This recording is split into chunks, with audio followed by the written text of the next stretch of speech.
श्री कृष्ण कन्हैया लाल की जय। श्री निजानंद स्वामी की जय।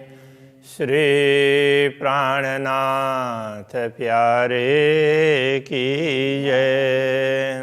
बात की हाशिया आकाश नाम भी क्यों सहे, हक बिरहा बात सुन के झूठी देह पकड़ क्यों रहे। झूठी देह पकड़ क्यों रहे। श्री कृष्ण कन्हैया लाल की। ब्रह्मात्माओं की बात चल रही है। ये प्रकरण भी ब्रह्मात्माएं किस प्रकार की है और दुनिया किस प्रकार की है, ब्रह्मात्माओं का भाव कैसा होता है, उसका है। धामधनी से प्रार्थना कर रहे हैं कि हे धनी, कि ये आपने ये सब कुछ दिखाया, तो आपके आदेश ने सब कुछ दिखाया, फिर भी हमें थोड़ी सी दाग तो लग गई है। तो उस प्रसंग को चल रहा है। सो मैं गाया याद कर कर, कबों पाया न विरह रस। तो हमने भी विरह को गाया, आपके वियोग की बातें, किंतु वो रस उसका उसमें कि जिस प्रकार से आपकी दूरी का अनुभव होना चाहिए वो हमेशा नहीं होता है। नाम सहे ना हुकुम सहे, ना कछ सहे अकस। तो अब यदि हम आपके वियोग में हैं, आपको भूल गए, तो अब ये इस वियोग को ना तो हमारे नाम सहन करेंगे, ना आपका हुक्म, क्योंकि खेल तो उसी ने दिखाया है तो वो सहन करेगा, ना कछु सहे अकस, ना तो हमारे प्रतिबिंब स्वरूप ये सुरता सहन करेगी, वो तो हमें ही सहन करना पड़ेगा ना। और हंसी सब सोहेली पर ए हंसी सही न जाए। तो दूसरी सारी हंसी तो सरल होगी, क्योंकि वो बाहर बाहर की है, ये तो अंदर पीड़ा देने वाली है। तो इसलिए इस प्रकार की हंसी को सह नहीं सकते। अकस भी ना सह सके जब इलमें दिए पढ़ाए। तो हमारा प्रतिबिंब, ये परात्मा का प्रतिबिंब, हाँ परात्मा के हिसाब से कह रहे हैं। तो जब ब्रह्म ज्ञान प्राप्त होने पर ये शुरता भी जब समझ जाती है, तो फिर वो भी सहन नहीं कर सकेगी, तो फिर हम कैसे सहन कर पाएंगे। ना रहा इश्क अपना, ना रहा वतन सो। अब दुनिया को देखते हैं तो उस समय दुनिया की तरफ दृष्टि होते हुए ना हमें प्रेम दिखाई दे रहा है, हमें परस्पर ब्रह्मात्माओं का, ना ही परमधाम की समझ है, हकसों भी ना रहा, ना ही आपके साथ में हमारा कोई संबंध है, ये कुछ ख्याल है। तो कहा कहूँ हुक्म को, तो अब क्या बताएं। तो ये हुक्म ने कैसा ये दिखा दिया, तो अब हुक्म को क्या दोष दे, कि हमें कुछ भी तो पता नहीं चला। तुम ही आप देखाइया पहचान तुम इल्म। आपने ही आकर के हमें अपनी पहचान करवाई। स्वयं अक्षराते धामधनी ने प्रकट होकर के सद्गुरु को अपनी पहचान करवाई, फिर सद्गुरु के माध्यम से और ब्रह्मात्माओं को अपनी पहचान करवाई है। पहचान तुम इल्म, तो आपकी पहचान हमने आपके ज्ञान के द्वारा की है। तुम ही दई हिम्मत, उसके लिए पहचान करने की हिम्मत भी आपने ही दी है। तुम ही पकड़ाए कदम, आपने ही हमें अपने चरण पकड़ाए। तो कैसे पूर्ण ब्रह्म के चरणों से दूर नहीं हैं और कभी भी उनको नहीं भूलना चाहिए, ये सब जानकारी आपने ही तो दिलाई है। तुम ही इश्क देता हो, तुम ही दिया जोश, प्रेम आपने ही दिया, जोश आपने ही दिया।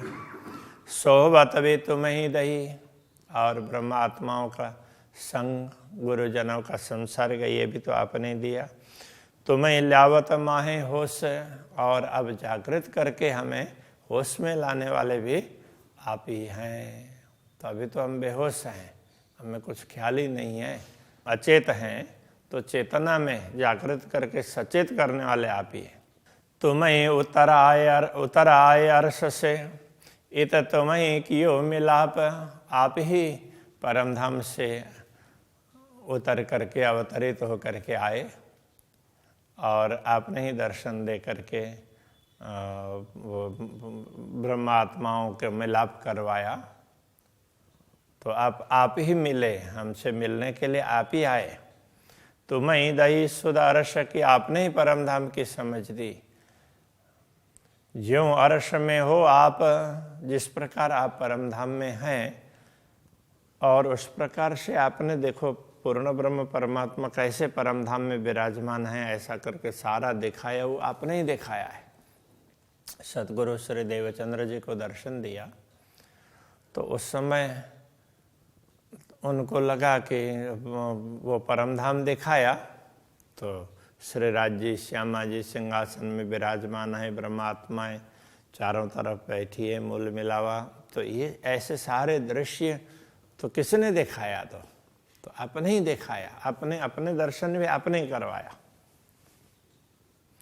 तो मैं ही देखाई निश्वत, आपने ही अपने संबंध को दिखाया कि हम ब्रह्मात्माओं के साथ में हम ब्रह्मात्माएं कैसी आपके अंगनाएं हैं, तो इसलिए ब्रह्मात्माओं को भी आपने दिखाया। तो मैं ही देखाई खिलवत, तो खिलवत मूल मिलावा, तो उसको भी आपने दिखाया। तुम्हें ही दिखाया सुख कायम अखंड सुख, आपने दिखाया। तुम्हें ही दिखाई वाहिदत, और इन सब को आपने ही समझाया कि ये तो सब अद्वैत हैं, पूर्ण ब्रह्म परमात्मा के अद्वैत भाव में ही हैं, ये सब अलग अलग नहीं हैं, ये सब आपने दिखाया। खेल भी तुम दिखाया, दही फरामोशी भी तुम, खेल भी आपने दिखाया। और ये भ्रम फरामोशी, तो ये भ्रम की नींद है, वो भी आपने दिखाई। तो मैं जगावत जुगते, अब युक्ति पूर्वक आप ही जगा रहे हैं। अलग अलग उदाहरण दे करके इस ग्रंथ में ये लिखा है, वहाँ ये लिखा है, ये सारा बोल करके भी वो आप ही जगा रहे हैं। कोई नाई तुम बिना खसम, ये धनी आपके अतिरिक्त तो कोई है नहीं, तो सब कुछ आप ही हैं। बस ये सर्वम खलवेदम ब्रह्मा, ये सब कुछ परमात्मा ही है, तो ये आपके अतिरिक्त तो कुछ भी नहीं है। समझ में आए तो दूसरा कुछ लगता ही नहीं है, तो वो बता रहे हैं। तो ऐसी समझ होनी चाहिए। काऊ तरफ न देखाई अपनी, यूं रहे 14 तबक से दूर। और इस दुनिया में किसी को भी अपने तरफ नहीं दिखाया कि मतलब परमधाम कहाँ है, कैसा है, किसी को पता ही नहीं चला था। आपने प्रकट होकर के हमें समझाया तो पता चला कि आप इस प्रकार 14 लोक से तो बहुत दूर हैं। 14 लोक तो ऐसे ये दिखाया है देखने में। सो शहरग से नजीक तुम्हें, एक तरफ तो लगता है कि इतने दूर, और वैसे दूसरी तरफ सही अर्थ में देखें तो अब तो उससे भी हृदय और हृदय के मूल नली तो जुड़ी हुई है, तो उससे भी आप नजीक हैं। इस तरह से आपने दिखाया। हम को लिए कदमों हजूर, अब हमें दूरी का अनुभव करवा करके फिर अपने चरणों में ले लिया। हमें भी लगा कि हम धामधनी के चरणों में आ गए हैं, इस तरह से आपने अनुभव करवाया। मैं भी इत हो नहीं, ये भी कहावत तुम, और हम वास्तव में दुनिया में है नहीं, ये भी आपने ही कहलाया है। आपने ही हमें ये सब कह करके हमारी समझ को दृढ़ कर दिया। जब दूजे कर बैठाओगे तब खसम को कहेंगे हम। जब आप अलग करके बैठाएंगे, अलग बैठे हुए का अनुभव करवाएंगे, तभी तो हम आपको कह पाएंगे। बाकी तो हम तो आपके अंदर ही हैं, आपके अतिरिक्त तो कुछ है ही नहीं। दूजे तो हम है नहीं, ये बोले बेवरा बाहे दत्त का अद्वैत भूमिका का विवरण तो इस प्रकार से हम सब आपके ही अंग हैं, आपसे अतिरिक्त तो है ही नहीं। ज्यों खेलावत त्यों खेलत, आप जैसे चाहते हैं उसी हिसाब से हम खेलते हैं, आपने जैसे नचाया ऐसे ही हम नाच रहे हैं। ना तो क्या जाने बात बका, नहीं तो हम परम धाम की बात कैसे समझते हैं। यदि हम दुनिया को देखते हुए सब भूल गए तो हम परम धाम की बात समझते कैसे। तो आपने समझाया तो समझ में आ गई। ना तो नींद उड़े तन सुपना, ये रहवे क्यों करा। नहीं तो जैसे नींद उड़ जाए तो फिर स्वप्न के तन रहते ही नहीं, तो उसको भी आपने ही रखा और स्वप्न का तन भी है और फिर अखंड का अनुभव भी करवाया। देखो अचरज अद्भुत, धड़ बोले सिर वगैरह। तो कितना ये आश्चर्य वाली बात है, बड़ी अद्भुत बात ऐसी बनी कि ये धड़ है वो सिर के बिना ही बोल रहा है।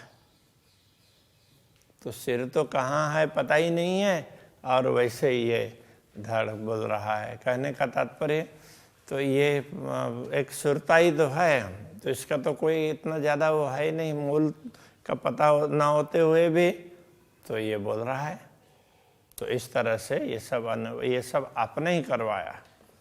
धड़ एक दोए सुख न कहे, तिता अचरज बड़ा होए। यदि दुनिया में तो किसी का सिर धड़ से अलग हो जाए और धड़ कुछ बोलने लग जाए तो ये तो बड़ा आश्चर्य हो जाएगा, कैसे ऐसा हुआ।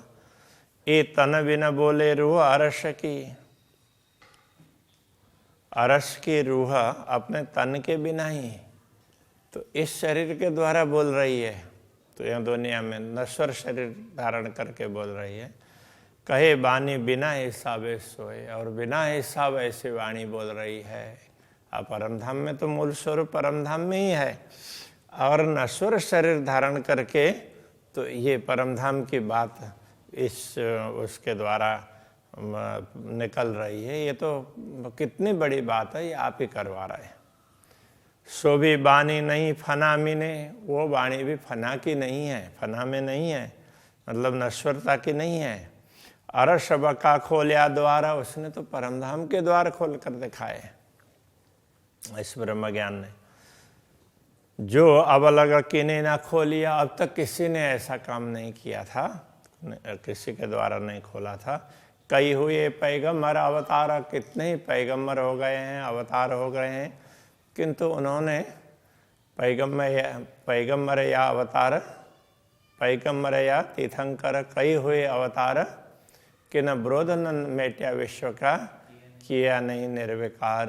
तो दुनिया को भी, दुनिया के मतभेदों को भी दूर नहीं किया और अखंड की बात तो समझा ही नहीं। अरस रूहें पहचान जाहिर, इन्हों कौल फैल हाल पार। तो परमधाम की आत्माओं के पहचान तो स्पष्ट है कि इनका मान वचन कर्म ये सब दुनिया के हिसाब से नहीं है, वो पार का है। सोई जाने पार वतने जाको बातों न रूह सो विचार। तो जो जिन आत्माओं को अपने मूल परात्मा के संदर्भ में ख्याल है वही इस बात को समझ सकती है और पार की बात समझ सकती है और सुखी रह सकती है। सो पट बका खोलिया और बोले न बका भी न।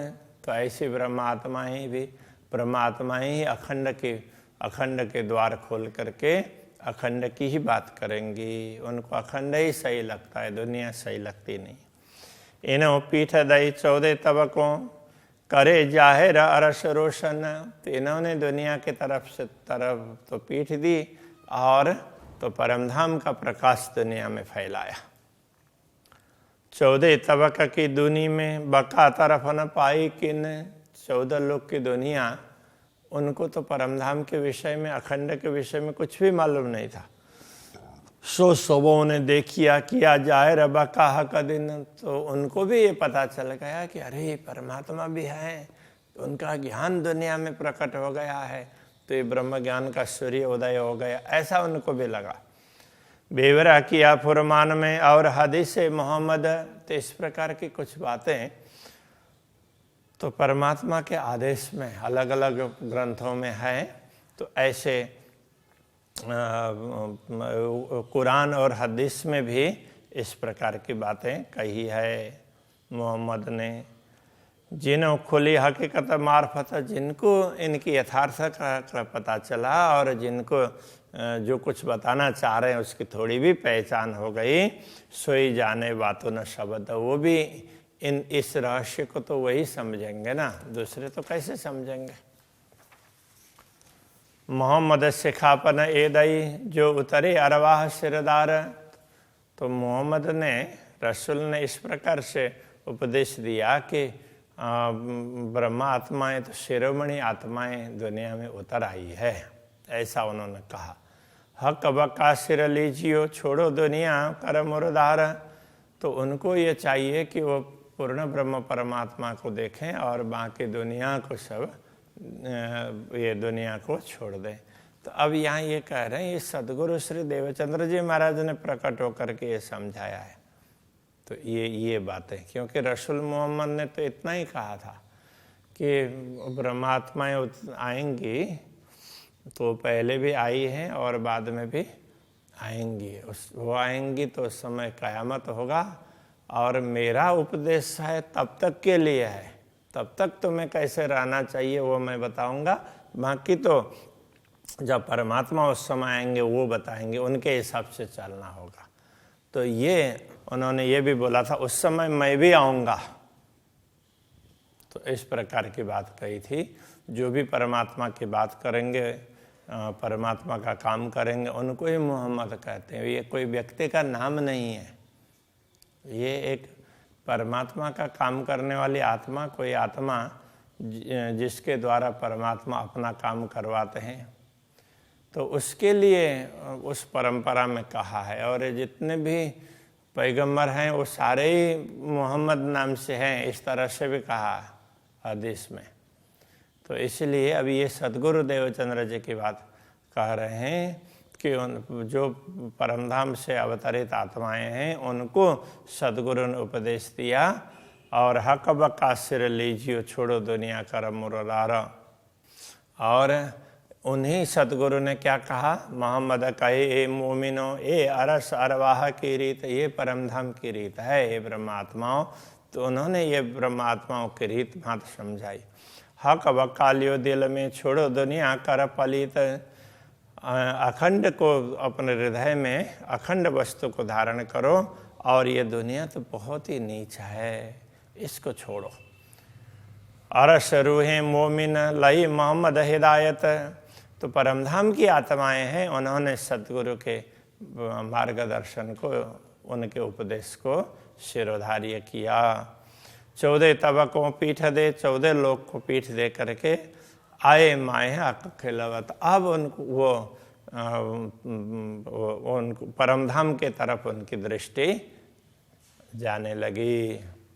कहे मोहम्मद अरसर वो तुम मछली हौज कौसर, तो सदगुरु ने क्या बताया परमधाम की आत्माओं को, अरे तुम तो परमधाम के ताल की मछली हो, उसके बिना तुम रह ही नहीं सकते। मानो परमधाम के एक ताल की बात कर लें, जैसे ताल में मछली है पानी में, तो वो मछली पानी से अलग नहीं हो सकती है, ऐसे तुम परमधाम से अलग नहीं हो सकते। और ये दुनिया क्या है, तो दुनिया तो ये माया मोह के सागर की मछली है, तो वो माया मोह से दूर नहीं हो सकती। इस प्रकार से ये समझाया है, ये कोई उस दूसरी तुलना नहीं है।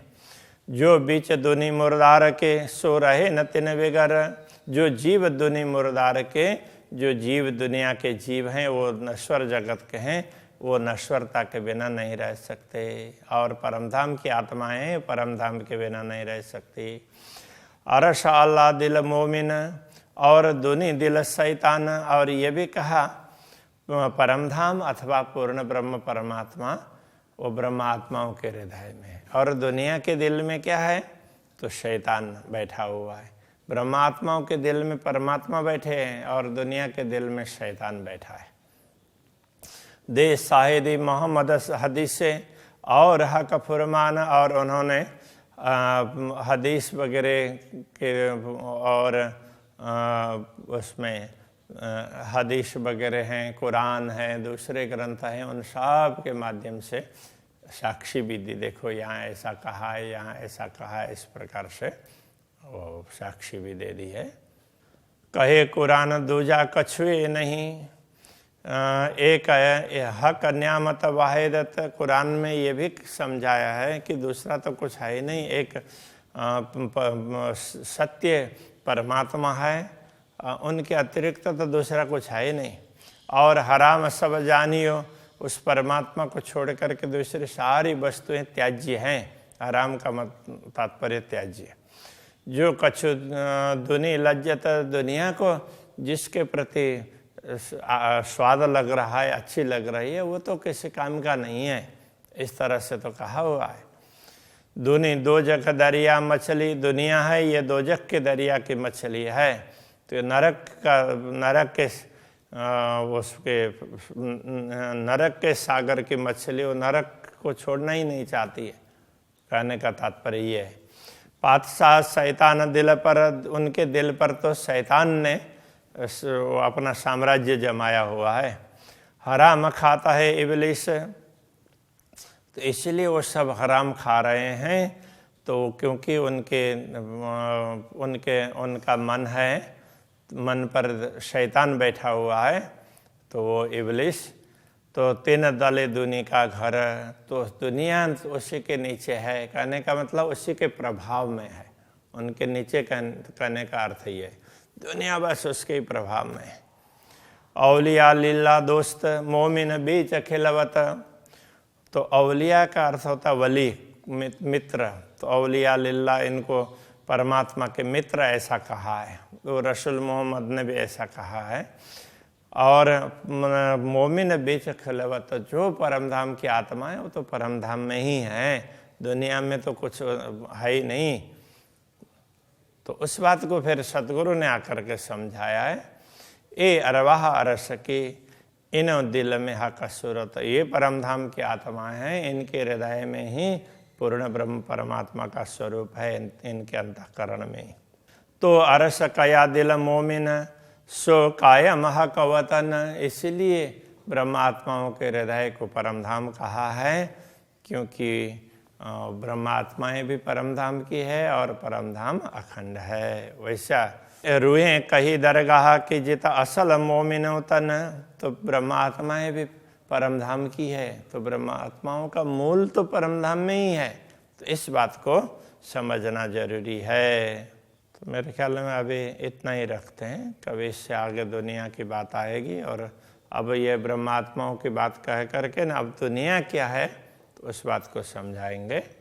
तो बीच बीच में तुलना भी करते रहेंगे, ब्रह्मात्मा ऐसी है, दुनिया ऐसे है, इस प्रकार से तो ये समझाएंगे। दोनों का विवरण है इसमें।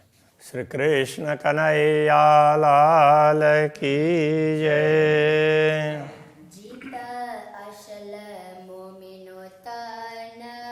जित असल मोमिनो तन, तो अरस कया दिल मोमिना, तो अरस कया दिल मोमिना, सो कायमा हक वतन, सो कायमा हक वतन।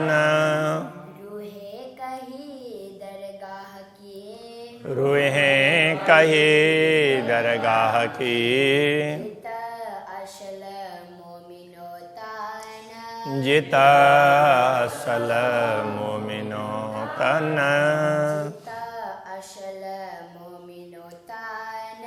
जित असल मोमिनो तन।